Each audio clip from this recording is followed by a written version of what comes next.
Joining us now here in Los Angeles, Miko Brando, who was with us almost every night after this untimely passing, longtime Michael Jackson friend attending the funeral, and Dave, yes, that's his name, Dave. He was David Rothenberg.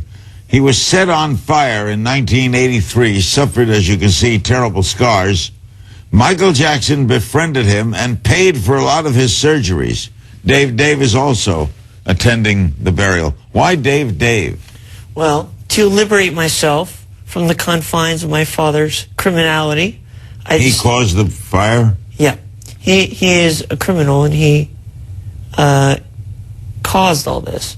To free myself of his name and his legacy, I decided to become my own person through changing my name. We'll find out how Michael helped you, but Miko, is that a typical story of Michael helping people like this? Absolutely. When he would hear about stories of people in need or needed help, and when we watched the news together, he'd reach out to them, send them a basket, send them a note, get well, or whatever the incident would be, and he'd always reach out to people and help people. Even driving around town, he'd stop and help people. How did he find out about you, Dave? He heard about me, and he had contacted me and wanted to meet me. How old were you at the time? I was about 7 years old at the time. And were you in the hospital? I was not in the hospital at the time. I was in interim back and forth from surgery. And what did he do for you? Well, basically, he befriended me. He took me into his life, which is very rare for Michael to do. But he opened up his arms to me and accepted me as a very good friend of his. And throughout the years, he never let me go. I believe that's the hearse carrying the body into Forest Lawn. He will be interred. It looks like a beautiful place to have for him, Miko. It was very nice. It was a very nice compound. Yeah, we're going to be showing you a close-up of that. That is Forest Lawn. Were you surprised, Dave, to hear from him when you were 7? Oh, it's a very interesting story, Larry. It was kind of, the visit to his Encino house was very impromptu, and it was kept a secret by my mother. And I had always been kind of a admirer of his, not a fan per se, but I always loved his music. And my mother surprised me one day and brought me up to Neverland.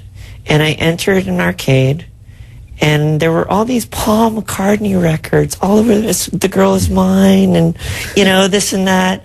And I remember sitting down, and at the time, my favorite video game was Pole Position. And I was playing Pole Position, and I felt a little tap on my shoulder, and I turned around, and there was Michael. And you know what, Larry? What? At that moment, we embraced, and that embrace never ended throughout our whole entire friendship. Dave, what don't we know about him we should know? Well, I believe what people fail to realize is that Michael was a human being.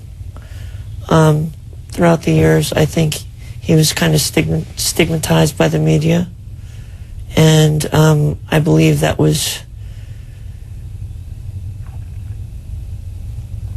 wasn't really helpful to him or to anybody around him. I believe that Michael was a great person.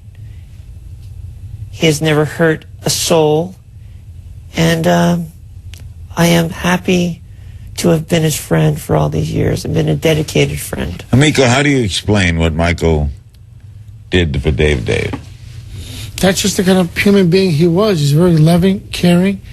He loved Dave from the day he met him. They became friends. Michael helped him through the years, and that's the kind of person Michael was. I mean, he loved a lot of people, and he'll be missed and loved by a lot of people. Did he pay for a lot of your medicals? Actually, he did not pay for my medical. My mother had great insurance at the time. So what did he do? Michael offered a lot of emotional support for me. He was there for me whenever I needed to talk to him. He opened up Neverland to me as a means to get away.